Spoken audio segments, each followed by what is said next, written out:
Hey, it's Brook. Sometimes your guitar teacher knows what you need at a certain time. Sometimes it works out.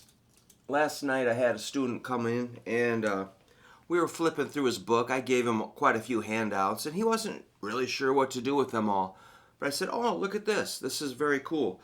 It's a E blues scale and the music that I wrote out for him was like this, the pattern."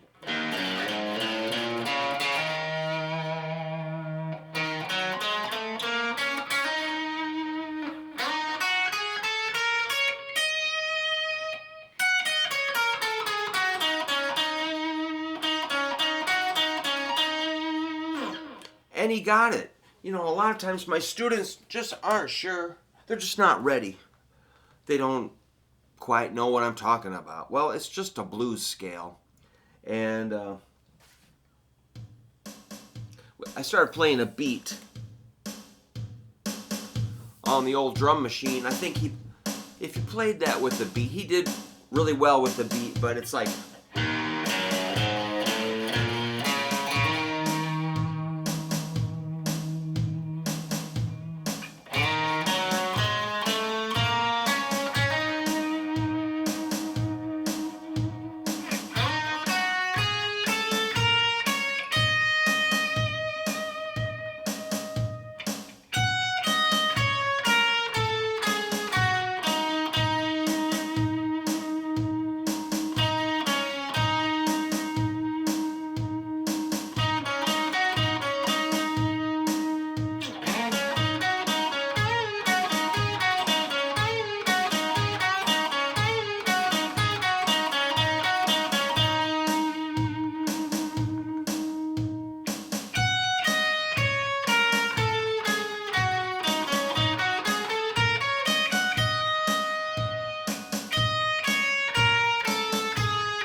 so that's kind of what I was getting at. And he did not play it exactly like that, but that's where this could end up. You know, if you play in time and you play a scale and you lean into it a little bit, give it a little bit of rock and roll attitude, pretend you're confident.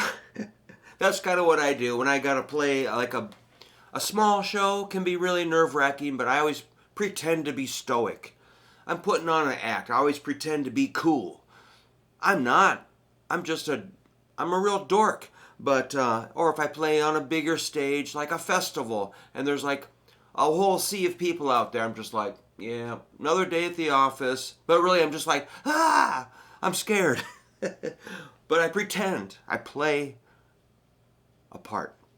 So your part to play, if you're a guitar student like I am, pretend that you can do this and just believe and go forward. Push yourself and just don't be afraid to make a mistake. Really, nobody cares. I think people are a little uptight about that, a little self-conscious. So if you're curious about these notes, I'm sorry I'm rambling again, but this is 0, 3, 5, 6, 7 on the big string. I like to go index and shift. Then 3 in a row. Crossover. The root, E. All right. Then we just wind it up another octave. So that's 7, 5, 7, 8, 9, 7, 9. I'm going to try to get that 3 in a row with the fingers.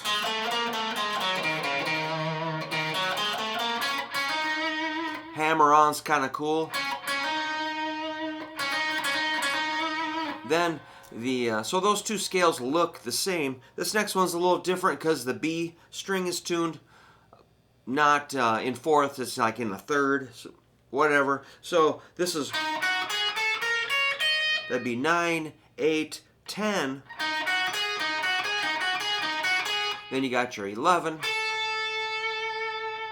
12, and then a 10, 12.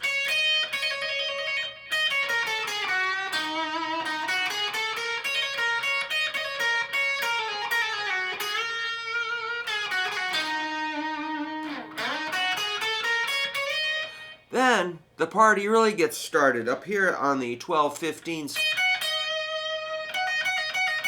That's like a 12, 15, 12. Second string, same thing, 12 and 15. That's a fertile ground for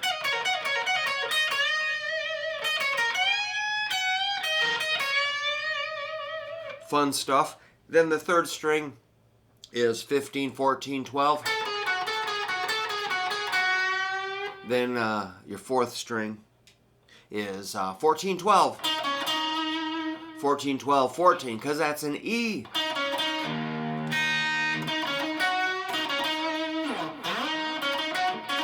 I like ring finger on that 14.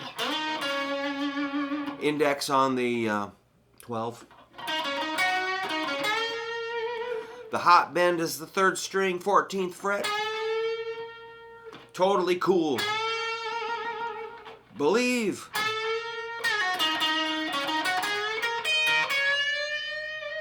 The other great bend is the second string, 15th fret D. You're bending it up to an E.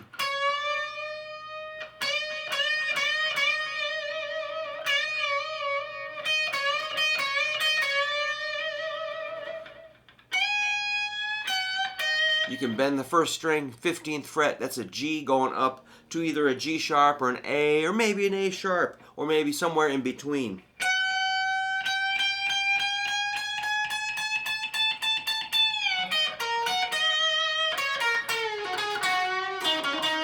So if you mix those bends and go up and down the scale, some cool stuff will happen. Then you can work your way back down.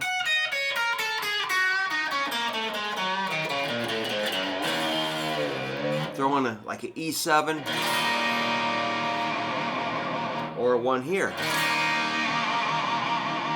That's like a 7, 6, 7. You can hit all 6 or just the 3. Any combination of strings will give you something cool. And then there's some cool stuff you can do up here, like a normal E7 bar chord. That's like index, middle, ring. You can add pinky.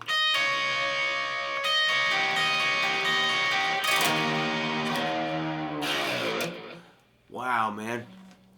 This guitar is cool. Well, there you go. That's kind of how my lesson went last night. And remember, you put it with a beat and play in time, and cool stuff will happen. All right, man. This is Brook saying thanks for subscribing, and peace out. Keep practicing. Happy Thanksgiving. See ya.